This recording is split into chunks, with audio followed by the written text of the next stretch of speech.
I'm Jo Haag. I am the Director of Global Training for the ECC programs of the American Heart Association. In my job, get to meet and travel and be part of some really important work that, yes, I enjoy it. I enjoy it. Well, with simulation, if you count the very early, or the advent of heart code, before it was heart code, was aware of that and had seen early versions, not using them personally. But probably the earliest was when we updated heart code in, 2003, where I was actively started being involved in some levels of simulation, that being the microsimulation. Have observed huge growth in the simulation, both the e-simulation and then the full immersion or virtual simulation with the various mannequins.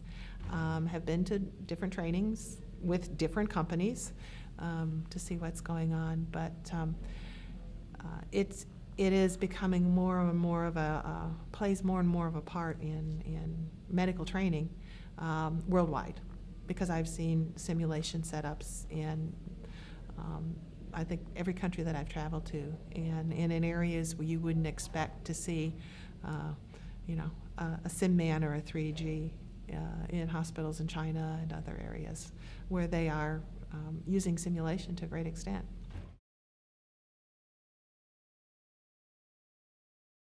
Well, I know I see it expanding. There's no doubt about that, because of what it does bring to health professional training. With the decreasing ability to have direct patient contact in many cases, some of those high-risk situations where you can't always practice on a patient, having realistic simulation mannequins and things to use are going to be critical. Where I'd like to see it is as it becomes more affordable for wider deployment, for more people to have it, to have some of the high end. There's a wide variety of it now, and I think it's a matter of helping people understand how they can use all levels of simulation in their training. Ultimately, the real goal is to have enough research and data that shows that the use of simulation has a definite effect on patient outcomes.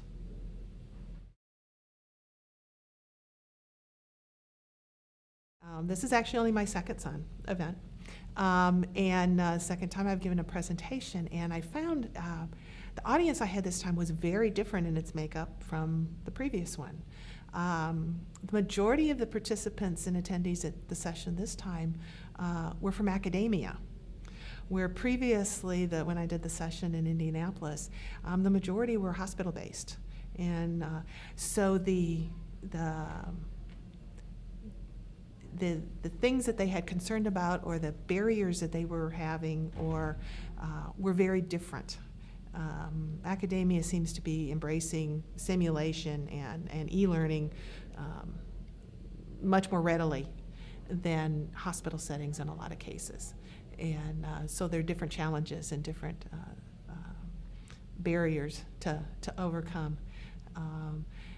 But at the same time, some of the things that they're getting feedback on at the academia level is very different than hospital, like students, looking for face-to-face time with their instructors and finding that as a lack, which in hospital settings normally, the majority you don't.